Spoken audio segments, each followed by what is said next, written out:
தை மாதம் 2ஆம் நாள் மாட்டுப் பொங்கல்.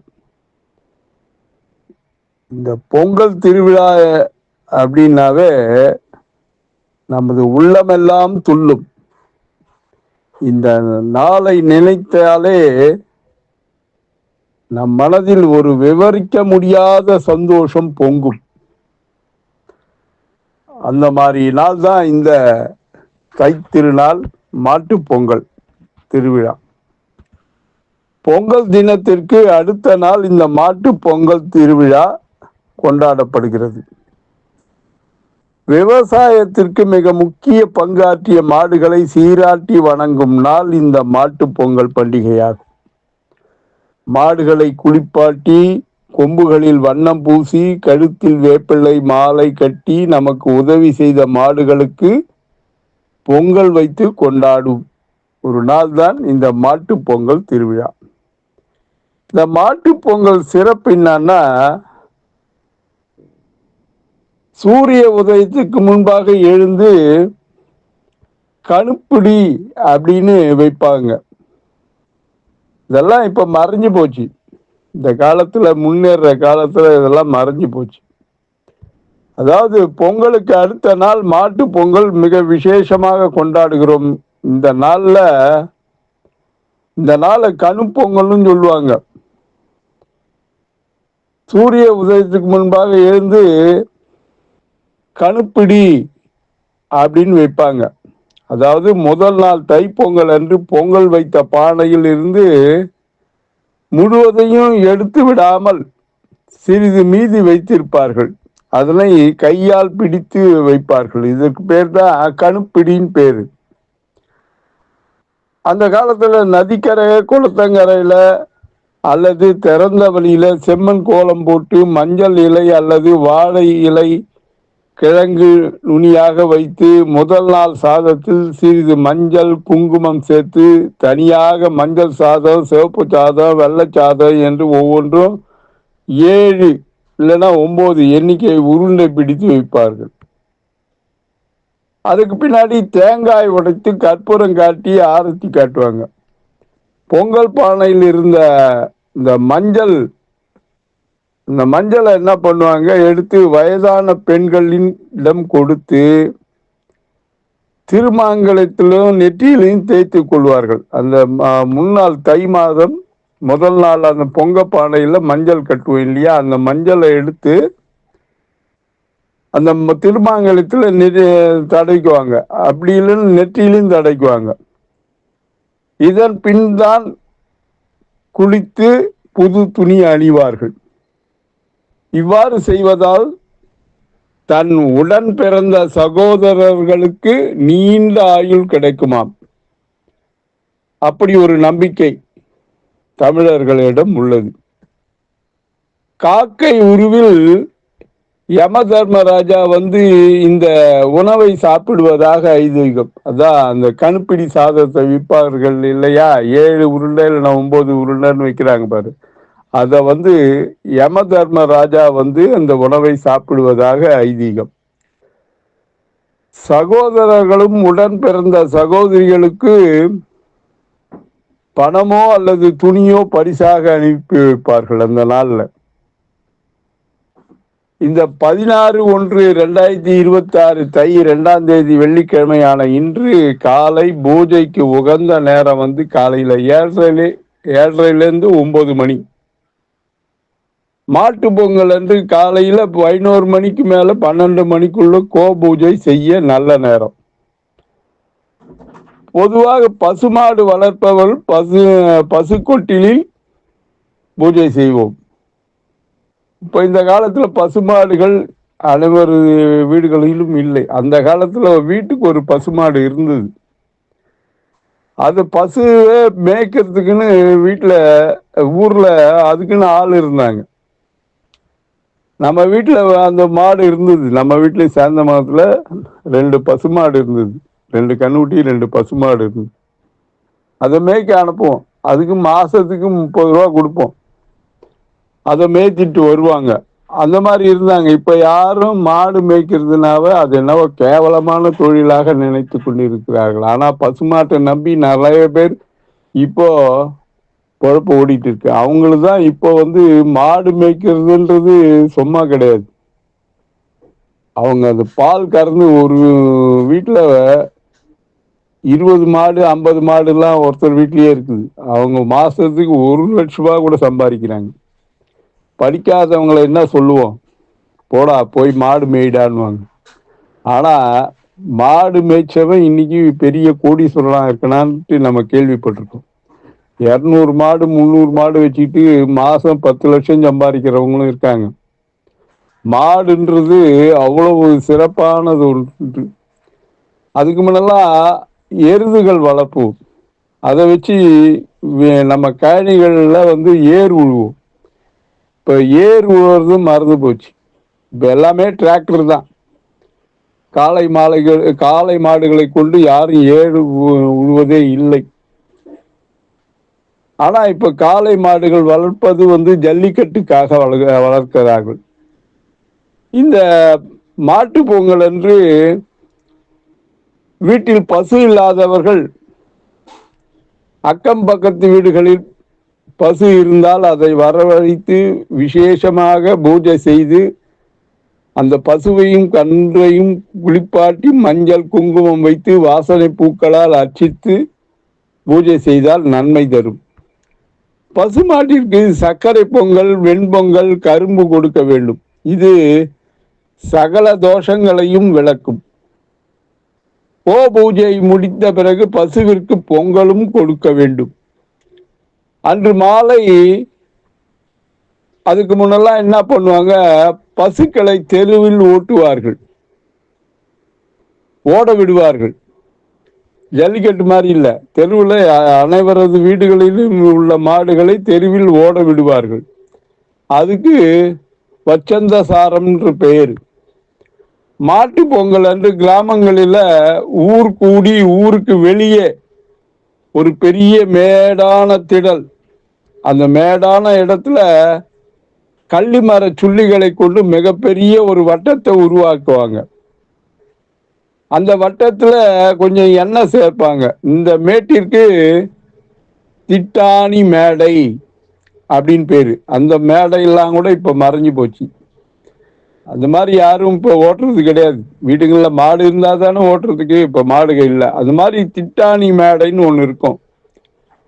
இதை பொதுவாக அந்த மேடையை கண்காணிக்கிறதுன்னு ஒரு காவலர் இருப்பார். அவர் பேரு திட்டாணி காவலர்னு சொல்லுவாங்க. ஒரு காலத்துல ஊரே கூடி கொண்டாடிய பொங்கல் இப்ப என்ன ஆச்சுன்னா, அடுக்குமாடி குடியிருப்புல ஒரு சமையல் அறையில குக்கர் விசில் சத்தத்தோடு அடங்கி போயிடுது. முன்னெல்லாம் மண்பானையில் தான் பொங்கல் வைப்பாங்க. இப்போ குக்கர் விசில் அடிச்சா பொங்கல் முடிஞ்சு போகுது. நம்ம இதை பார்ப்போம். பின்னாடி என்ன பண்ணுவோம், ஊர்ல உள்ள மாடுகள் அந்த வட்டத்திற்குள் கொண்டு கலச தீர்த்தத்தை அதன் மேல் சிறிது தெளித்து அதன் பிறகு ஆவாரம்பூ, பிரண்டை, அப்புறம் கோரை புல்லால் மாலையாக தயார் செய்து பசுமாடுகளுக்கு அணிவிப்பார்கள். ஒருவர் சேகண்டி அடிப்பார், ஒருவர் தீச்சட்டி எடுப்பார், ஒருவர் சங்கு ஒலிப்பார். எல்லோரும் மகிழ்ச்சியாக விசேஷமாக பாடிக்கொண்டே திட்டாணி மேடையை சுற்றி வருவார்கள். அப்போது பொங்கலோ பொங்கல், பொங்கலோ பொங்கல், பொங்கலோ பொங்கல், மாட்டு பொங்கல் என்று அனைவரும் கத்தி கூச்சலிடுவார்கள். மகிழ்ச்சியோடு இந்த பொங்கலோ பொங்கல், மாட்டு பொங்கல் என அனைவரும் கூறுவார்கள். இத மாலையில் தான் செய்வாங்க. இரவு ரொம்ப நேரம், ரொம்ப நீண்ட நேரம் ஆயிடும். இந்த திட்டாணி மேடையிலேருந்து மாடுகளை திரும்ப வீட்டுக்கு கொண்டு வரதுக்கு. அப்படி திரும்பி வர மாடுகளை என்ன பண்ணுவாங்க, வீட்டுக்கு வாசற்படியில நிக்க வச்சு ஒரு பெரிய வாழை இலையில பொங்கல் வைத்து அந்த மாடுகளுக்கு படைப்பாங்க. மாடுகளுக்கு படைச்சிட்டு பூஜை செய்து அந்த பசு மாடுகள் வீட்டுக்கு கொண்டு வருவாங்க. அப்போ கொண்டு வர்றதுக்கு முன்னாடி அந்த மாட்டை நிக்க வச்சு திஷி கழிப்பாங்க, வைக்கோலை கொளுத்தி திஷி கழிப்பாங்க. அந்த கோபூஜை மந்திரம் சொல்லி அந்த மாட்டு பொங்கல் அன்றைக்கு கோபூஜை செய்யும் போது, பசுவை பூஜிக்கும் பொழுதும் கோபூஜை மந்திரம் தெரிந்திருந்தால் மந்திரத்தை சொல்லி பூக்களால் அர்ச்சிப்போம். மேலும் இந்த தினத்தோட முக்கிய சிறப்பு என்னன்னா, தமிழர்களின் வீரத்தை போற்றும் வகையில் ஜல்லிக்கட்டு போட்டிகள் நடத்தப்படும். ஜல்லிக்கட்டு போட்டிகள் நடத்தப்படும். இது சில ஆண்டுகள் நடத்தாம விட்டுட்டாங்க. ஏன்னா காளைகளை துன்புறுத்துகிறார்கள் என்று நிறுத்தி வச்சாங்க. இதை திரும்பவும் ஜல்லிக்கட்டு திரும்பவும் கொண்டு வந்தாங்க. இதை போராடி கொண்டாந்தாங்க. இதற்காக மெரினா பீச்சில் ஒரு பெரிய போராட்டமே நடந்தது சென்னையில. இந்த ஜல்லிக்கட்டு போட்டி மதுரை மாவட்டத்தில் அலங்காநல்லூர், பாலமேடு, அவனியாபுரம், பேரையூர் போன்ற இடங்களிலும், சிவகங்கை மாவட்டத்தில் சிராவயல், சிங்கம்புணரி, புதூர், அரளிப்பாறை போன்ற இடத்துலையும், புதுக்கோட்டை மாவட்டம் நார்த்தமலை போன்ற இடங்களிலும் ஜல்லிக்கட்டு நடைபெறுகிறது. மேலும் திருச்சி, தேனி போன்ற தென் மாவட்டங்களிலும் இந்த ஜல்லிக்கட்டு திருவிழா நிகழ்கிறது. தமிழரின் வீர விளையாட்டான ஜல்லிக்கட்டு உலக அளவில் உலகத்தில் உள்ள அனைவரது பார்வையும் இந்த ஜல்லிக்கட்டை பார்ப்பதற்காக ஒன்று கூடி பார்ப்பார்கள். உலக மக்கள் அனைவரும் இந்த ஜல்லிக்கட்டுக்கு ஏறு தழுவுதல் என்று அழைப்பார்கள். ஜல்லிக்கட்டை தமிழ் ஏறு தழுவுதல். இது ஒரு பாரம்பரிய விளையாட்டு, தமிழர்களின் பாரம்பரிய விளையாட்டு. காளையை அடக்குவதன் மூலம் வீரம், வலிமை, வீரம் மற்றும் செல்வத்தை சோதிக்கும் விளையாட்டு. இந்த காளை ஜல்லிக்கட்டு திருவிழா நடந்ததா, இது யார் மாடுபிடி வீரர்கள் அதிகமான மாடுகளை பிடிக்கிறாரோ அவர்களுக்கு முதல் பரிசாக கார் வழங்குவார்கள். அடக்க முடியாத காளை எதுவோ அதில் சிறந்த காளைகளுக்கு அதுக்கு கார் இல்லைன்னா டிராக்டர் பரிசாக அளிப்பார்கள். இது ஒவ்வொரு அந்த வாடிவாசல் சொல்ற இடத்துல இந்த பொங்கல் தினத்தன்று பார்க்கலாம். இது காலை முதல் சாயந்தரம் வரைக்கும் 1000 மாடுகள் கலந்துக்கும், 1000 வீரர்கள் கலந்து கொள்வார்கள். இந்த மாடு பிடித்தல், மஞ்சு விரட்டு என பல பெயர்களில் இந்த ஜல்லிக்கட்டு அழைக்கப்படுகிறது. இது இளைஞர்களின் வீரத்தை பறைசாற்றும் பண்பாடு.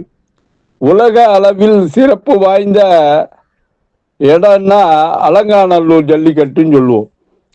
ஆண்டுதோறும் இந்த விழாவை காண வெளிநாட்டவர்கள் பல்லாயிரக்கணக்கான பார்வையாளர்கள் இந்த அலங்காநல்லூர் குவிவது வழக்கம். காணும் பொங்கல் நாளை காணும் பொங்கல். இந்த பொங்கல் பண்டிகையில 4ஆம் நாள் வர்றது. இந்த காணும் பொங்கல் அதாவது போகி பண்டிகை, பெரும்பொங்கல், மாட்டுப்பொங்கல், 4ஆவது நாள் காணும் பொங்கல். நல்லாரை காண்பதும் நன்றே என்ற பொன்மொழிக்கு ஏற்ப நம் வாழ்வின் முக்கிய பங்காக இருக்கும் முற்றார் உறவினர்களை இந்த நாளில் சந்தித்து மகிழ்ச்சியுடன் புத்தாடையை அவர்களுக்கு பரிசளித்து அவர்களுடன் மகிழ்ந்து குழாவிய வேண்டிய நாள் இது, இந்த காணும் பொங்கல். இந்த நாள் உழவர் திருநாள் என்றும் சொல்லப்படுகிறது. காணும் பொங்கல் தினத்தில் உறவினர்களுடன் ஊர் சுற்றி பார்க்கும் பழக்கமும் இருந்து வருகிறது. இயற்கையை கொண்டாடும் தமிழர்கள் மற்ற பண்டிகைகளை காட்டிலும் பொங்கல் பண்டிகை மிகவும் சிறப்பாக கொண்டாடுவார்கள். இதற்கு முதன்மையான காரணமே இது தமிழர் வாழ்வியலை கொண்டாடும் ஒரு நாள் என்பதனாலேயே. காணும் பொங்கலை கன்னி பொங்கல் என்று, காணும் பண்டிகை என்றும் அழைப்பர். இப்பண்டிகையின் நிகழ்வுகளில் பல்வேறு விளையாட்டு போட்டிகள், பட்டிமன்றம், உரியடித்தல், வழுக்கு மரம் ஏறுதல் என்ற வீர சாகச போட்டிகள் உள்பட பல நிகழ்ச்சிகள் பல கிராமங்களில் நடைபெறும். காணும் பொங்கல் பெண்களுக்கு முக்கியமான பண்டிகை. பொங்கல் பானை வைக்கும் போது அதில் புது மஞ்சள் கொத்தினை கட்டி அதனை எடுத்து முதிய தீர்க்க சுமங்கலிகள் ஐவர் கையில் கொடுத்து ஆசி பெற்று அதனை கல்லில் இழைத்து பாதத்தில் பூசிக்கொள்வார்கள். இந்த கணுப்பிடி இந்நாளின் சிறப்பு. இது ஒரு வகை நோன்பு.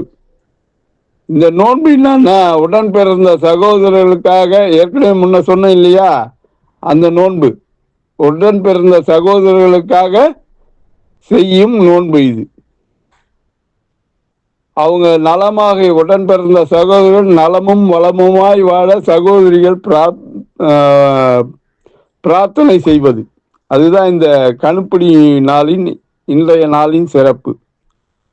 எங்கள் வாழ்வு எங்கள் வளமும் மங்காத தமிழென்று சங்கே முழங்கு என்ற பாவேந்தர் பாரதிதாசனின் வரிகளுக்கு இணங்க தமிழர் பண்பாட்டை வெளிப்படுத்தும் இந்த மாட்டு பொங்கல் பண்டிகையை இன்று நாம் கொண்டாடி மகிழ்வோம். அன்புடன் எம் தணிகானந்தம், சேந்தமங்கலம். பொங்கலோ பொங்கல், பொங்கலோ பொங்கல், பொங்கலோ பொங்கல், மாட்டு பொங்கல். வணக்கம்.